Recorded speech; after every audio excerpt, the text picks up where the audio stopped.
नमस्कार, मैं डॉक्टर कर्ण कुमार हूँ, हेमेटोलॉजिस्ट और bone marrow transplant physician Hyderabad में काम करता हूँ। हम यूट्यूब कमेंट्स को देख के पेशेंट्स को उत्तर देने की कोशिश कर रहे हैं। आज और एक पेशेंट का सवाल को देखेंगे। शुभम जी ने पूछ रहे कि सर मेरे भाई का WBC 1,10,000 था, उसका बोन मैरो किया, उसको ब्लड कैंसर बताया है, अब क्या करें सर। शुभम जी ने पूछ रहे कि उसको भाई का ब्लड कैंसर डायग्नोस हुआ है, सो क्या करना है। जब भी ब्लड कैंसर का डायग्नोसिस होता है, पहले जानकारी इंपॉर्टेंट है कि ये अक्यूट ब्लड कैंसर से या क्रॉनिक ब्लड कैंसर से। यहाँ दोनों कैंसर्स में बहुत ज़्यादा डिफरेंसेस होते हैं। ज़्यादा से ज़्यादा ये डेंजरस कैंसर्स में नहीं तो खतरनाक ब्लड कैंसर जहाँ जान का खतरा बहुत ज़्यादा होता है, वो acute blood cancers, acute leukemias AML ALL में होता है। क्रॉनिक ब्लड कैंसर ऐसा कुछ है, example chronic myeloid leukaemia, chronic lymphoid leukaemia, उसको CML CLL बोलते हैं। वहाँ इतना इमीडिएट डेंजर नहीं होता है। वो पता के बिना हमारे शरीर भी हो सकता है और कोई भी सिम्टम्स नहीं हो सकता है। क्रॉनिक ब्लड कैंसर से क्रॉनिक ब्लड कैंसर्स में कुछ बार सेल्स लाखों में भी जा सकते हैं। यहाँ तो 1,10,000 तक सेल्स है।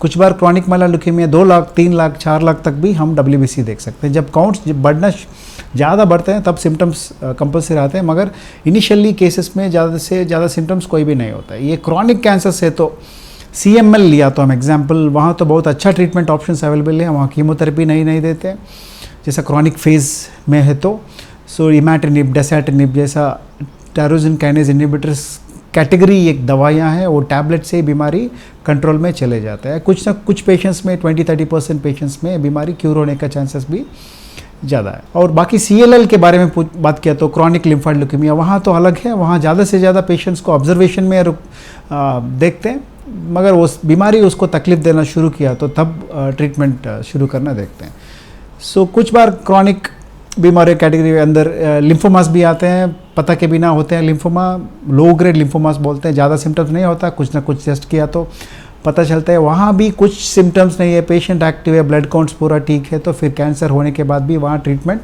वेट कर सकते हैं, ऑब्जर्व कर सकते हैं। ये बीमारियाँ छोड़ के अक्यूट ल्यूकीमियास के बारे में देखा तो अक्यूट ल्यूकीमिया AML ALL, वहाँ थोड़ा जल्दी डायग्नोसिस, जल्दी ट्रीटमेंट बहुत इंपॉर्टेंट है। यहाँ ALL AML वो बीमारियाँ अभी लेटेस्ट थेरेपी ऑप्शन है। यंग पेशेंट्स है तो हम जो latest available treatments, immunotherapy, bone marrow transplant पूरा इस्तेमाल करके नियरली 60 to 70% पेशेंट्स को हम ये बीमारी से बचा सकते हैं। ऐसा बीमारी है APML अक्यूट प्रोमाइलोसाइटिक ल्यूकीमिया, वहाँ तो क्यूर रेट्स ऑलमोस्ट 80% तक। अक्यूट ल्यूकीमियास में, अक्यूट माइलॉइड ल्यूकीमियास में कीमोथेरेपी का इस्तेमाल नहीं है, तो कुछ ना कुछ केसेस में रेडियोथेरेपी का इस्तेमाल करते हैं। कीमोथेरेपी ट्रीटमेंट का साइड इफेक्ट्स कितना होता है वो ले सकता है नहीं है। स्पेशली बच्चों में ये कैंसर आया तो पेरेंट्स को बहुत तकलीफ होता है कि हमारा बच्चा ये कीमोथेरेपी ले सकता है, कितना पेनफुल होता है, ऐसा सोचते हैं। नॉर्मली कीमोथेरेपी मेडिसिन पेनफुल नहीं होते हैं। कीमोथेरेपी मेडिसिन जब भी हम देते हैं, पेशेंट का वेट को देखते हैं, उसका फिटनेस को देखते हैं, ऑर्गन फंक्शंस को देखते हैं, वो डोज एडजस्ट करके मॉनिटरिंग में देते हैं। ज़्यादा से ज़्यादा एक सैलाइन जैसा ही चलता है, उसमें पेनफुल नॉर्मली नहीं होता। कीमोथेरेपी का साइड इफेक्ट्स है वो आ सकते हैं नॉर्मली, वो भी मॉनिटरिंग पे जो बीमारियाँ हैं उसका मॉनिटरिंग अलग अलग रहते हैं। वहाँ पहले उसको रिकग्नाइज करना, टाइम पे ट्रीटमेंट करना, अच्छा सपोर्टिव केयर देने से ज़्यादा पेशेंट्स कंफर्टेबली कीमोथेरेपी ले सकते हैं। बच्चों में कीमोथेरेपी पेनफुल नहीं होता है। बच्चों ज़्यादा से ज़्यादा वो ब्लड सैंपल लेने का टाइम नहीं है, तो वो सैम्पलिंग करने के टाइम ज़्यादा घबरा जाते हैं, इसीलिए वो इनिशियली 1 हफ्ते तक बहुत रोते हैं। 1 हफ्ते के बाद नॉर्मली सिस्टर्स के साथ खेलते हैं, बहुत आराम से ट्रीटमेंट लेते हैं। कुछ बार अनएक्सपेक्टेड साइड इफ़ेक्ट्स कीमोथेरेपी की वजह से आ सकता है, वो पेशेंट को नुकसान पहुंचा सकता है, मगर ये अक्यूट ल्यूकीमिया से उसको अच्छे तरह से अग्रेसिव कीमोथेरेपी से ही इलाज होता है।